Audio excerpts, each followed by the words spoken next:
My name is Ela, and I'm 16 years old. Before I tell you what happened to me, you should know that I used to be just like any other teenager.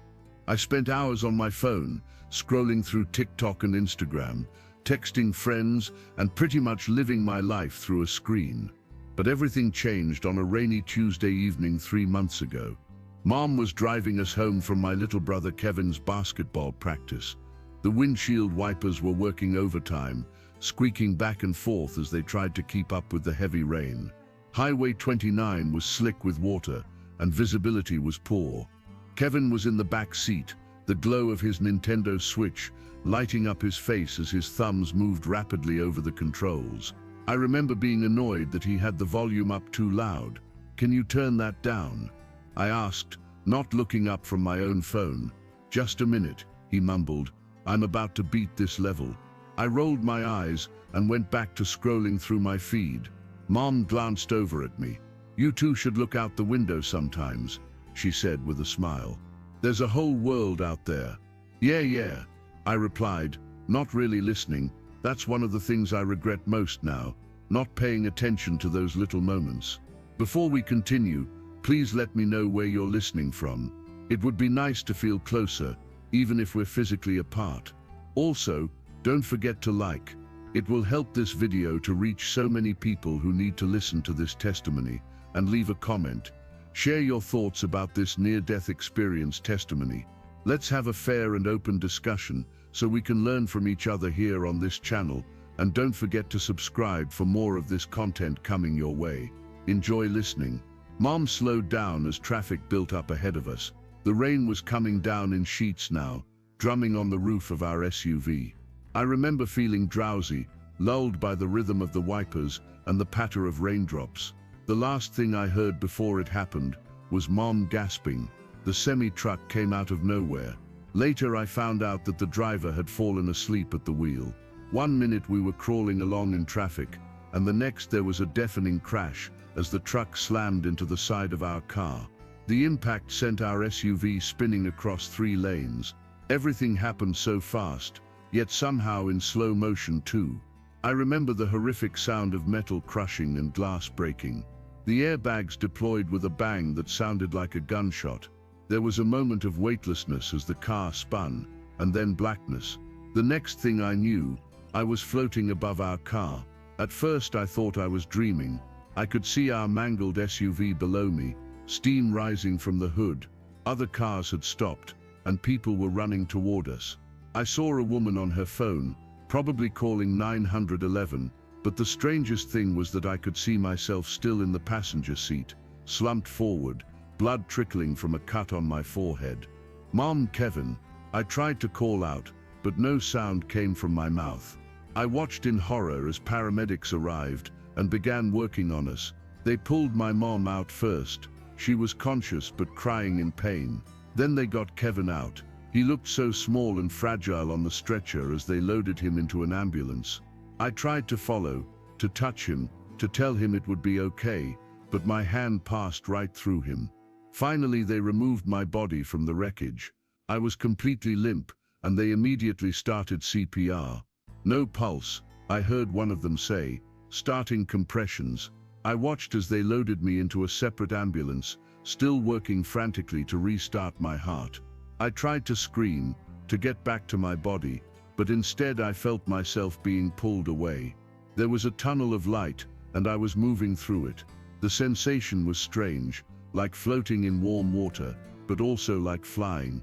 I wasn't scared anymore. Instead, I felt a peace wash over me, a comfort I'd never experienced before. When the light cleared, I was somewhere else entirely, and I wasn't alone. There was someone with me, a man whose presence filled me with an overwhelming sense of love and acceptance. I knew immediately who he was, though he looked nothing like the pictures I'd seen in church. This was Jesus. He didn't have the long brown hair and beard I was expecting. He was indescribable, really. What I remember most clearly were his eyes that saw straight into my soul. They knew everything about me, every mean text I'd sent, every lie I'd told, every selfish thought I'd had, and yet they looked at me with complete love. Light seemed to pour from him, not like sunlight or lamplight, but a different kind of light altogether. Eli, he said, and just hearing him say my name made tears spring to my eyes. Do you know what's happening? Am I dead? I asked. For now, he replied. But you're going back. Your time isn't finished yet. Back? But I don't want to go back, I said, surprising myself with how true it was. Being in his presence felt like coming home after being lost for a very long time. He smiled. Before you return, there's something you need to see. Suddenly we were in a vast room, filled with what looked like thousands of screens, some big, some small, all glowing in the dimness. Each screen showed a young person, some my age, some younger, some a bit older. They were all staring at devices, phones, tablets, computers, gaming consoles. Look closer, Jesus said. As I looked, I saw something that made my blood run cold. Around each person were shadow figures, dark shapes that whispered into their ears. The people couldn't see these shadows, but I could see how they reacted to the whispers, their faces falling, their eyes dulling, their shoulders slumping. What are they? I asked, my voice trembling. They are the enemy's workers, Jesus explained. They speak lies through these screens. He led me to one of the screens, showing a girl about my age. She was lying on her bed, scrolling through Instagram. This is Emma, Jesus said. Watch. As Emma scrolled, I could see the shadow leaning over her shoulder, whispering, you'll never look like that. Nobody really likes you. Look how perfect everyone else's life is compared to yours. With each whisper, Emma's expression grew more miserable. I noticed something else too. There were chains connecting Emma to her phone, though she seemed unaware of them. I felt a pang of recognition. I do that too, I admitted. I compare myself to everyone on Instagram. Jesus nodded sadly. And how does it make you feel? Terrible, I whispered, like I'm never enough. He led me to another screen. This one showed a boy who couldn't have been more than 12. He was playing a violent video game, his face tight with concentration. The shadow behind him was whispering too, kill them all. It's not real anyway. You're good at this. This is what matters. He's been playing for 9 hours straight, Jesus told me. He barely sleeps anymore. His parents worry about his growing anger, how he's losing his ability to feel compassion for others, but they don't know how to help him. Screen after screen showed similar stories.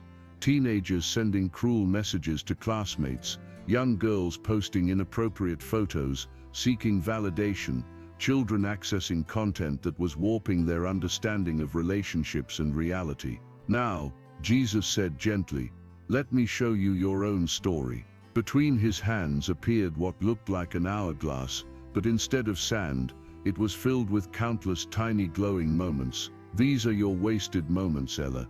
This is the time you've spent on screens, instead of living the life you were given. The number appeared above the hourglass, 8,422 hours. I gasped. That can't be right. It is, he said. Almost a full year of your life, spent staring at screens.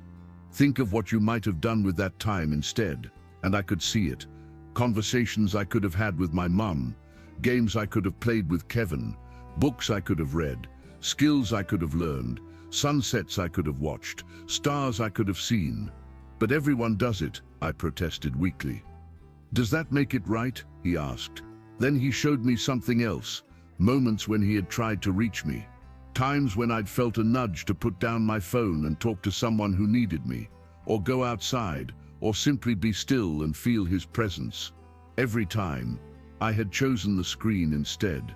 The greatest trick, Jesus said, is making you feel connected while you grow more and more alone. He showed me one more vision, what might have happened that rainy Tuesday night if things had been different. Instead of all of us on our separate devices in the car, we were talking and laughing together. Instead of Kevin playing his Switch, he was pointing out shapes in the clouds as the rain cleared. Instead of me scrolling mindlessly through social media, I was singing along to a song on the radio with Mum. When we got home in this vision, we played a board game together at the kitchen table, the warm light making everything golden and perfect. That could have been your evening, Jesus said. That could be your life. Why are you showing me all this? I asked. tears streaming down my face. "Because you're going back," he said, "and you have a mission now. You need to tell them what you've seen. The chains are real, Ella, but they can be broken." "They won't listen to me," I said, suddenly afraid of leaving his presence, of returning to the broken world I'd seen. "Some will," he promised, "and I'll be with you. I always have been." Suddenly I felt a painful tug, like I was being pulled backward. "Wait," I cried. "I don't want to go. Remember what you've seen," Jesus called as the light began to fade. "Remember why you're going back." The next thing I knew, I was in agonizing pain. Every part of my body hurt. There were bright lights above me, beeping machines around me. I could hear frantic voices. "We've got a pulse," someone shouted.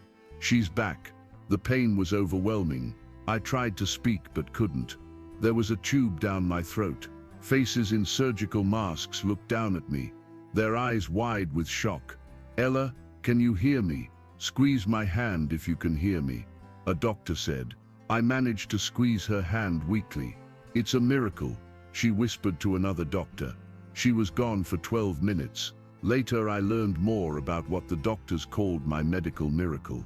I had been without a heartbeat for 12 minutes. By all medical understanding, I should have suffered severe brain damage if I had survived at all. The doctors couldn't explain it. They ran test after test, but my brain function was normal. "We don't have a medical explanation for this," the neurologist told my parents. My mum barely left my side, her eyes red from crying. My dad, who I'd rarely seen show emotion, held my hand for hours, tears occasionally sliding down his cheeks. Kevin made me a get-well card with a drawing of me as a superhero, because as he put it, "You died and came back, so you're basically like Captain America now."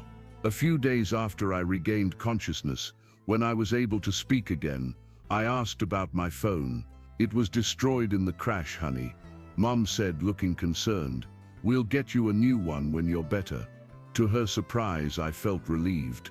"Good," I said. "I don't want a new one right away." Over the next few weeks, as I recovered in the hospital, and then at home, I slowly began to share what I had experienced. I was afraid at first, afraid they'd think I was crazy, or that I'd dreamed it all because of the trauma. But the experience had been so real, so vivid, that I couldn't keep it to myself. To my surprise, my family listened. Maybe it was because they'd nearly lost me, or maybe it was the conviction in my voice when I described what I'd seen. Whatever the reason, they took me seriously. "What if we all try something new?" I suggested one evening. "What if we create a basket by the front door for all our phones when we're home together?" To my amazement, they agreed. We started small, just an hour at dinner time. Then it grew. We instituted Friday night board games, where all devices were put away for the entire evening. Mom deleted most of her social media apps. Dad started leaving his work laptop at work instead of bringing it home. Kevin was allowed his gaming time, but it was regulated now, with clear start and end times. The hardest part was going back to school.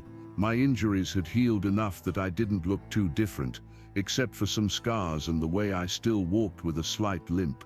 But I was different on the inside, and people could sense it. "You've changed," my friend Zoe said during lunch one day, watching me curiously as I kept my phone in my backpack instead of having it out on the table like everyone else. I admitted. Near-death experiences will do that to you. Some of my friends drifted away after that. Our entire relationship had been built on sharing social media posts and texting about trivial things. Without that, we found we didn't have much in common, but others were curious. Zoe especially wanted to know more about what I'd experienced and why I was suddenly so different. After several long conversations, she decided to delete Snapchat, the app that had been causing her the most anxiety. "I feel better," she told me a week later. "I'm sleeping more. I'm not constantly worrying about what people are doing without me." It hasn't been easy. The apps on our phones are literally designed to be addictive, to keep us scrolling, posting, clicking. Sometimes I still feel the pull, the desire to lose myself in that virtual world. But now I can see the chains, and once you can see them, you can begin to break free. If you're listening to this story, I have a challenge for you. Put your phone away for just one day. The whole day. Look at people's faces when they talk to you. Listen, really listen to what they're saying. Go outside and feel the sun on your skin. Watch the clouds move across the sky. Be present in your own life for a full day. And parents, if you're listening, be brave enough to set boundaries. Your kids will fight you on it. I know I would have before the accident, but they need you to be strong. They need you to create spaces where they can connect with real people, real experiences, and yes, with God. They need what they'll never admit they need. For the young people listening to this, you are worth so much more than your follower count. The filtered lives you see online aren't real. The validation you get from likes and comments is fleeting. Real life is happening all around you, right now, and you're missing it. I'm not the same Ella I was before the accident. I have a purpose now, a mission. I came back to tell you what I saw, to warn you about wasting your precious time on shadows and screens. There's so much more to life, and it's waiting for you. All you have to do is look up. Thank you for listening to my testimony. If you have been blessed, please like and share this video to your family and friends. And as you do so, may God bless you. In Jesus' name I pray. Amen.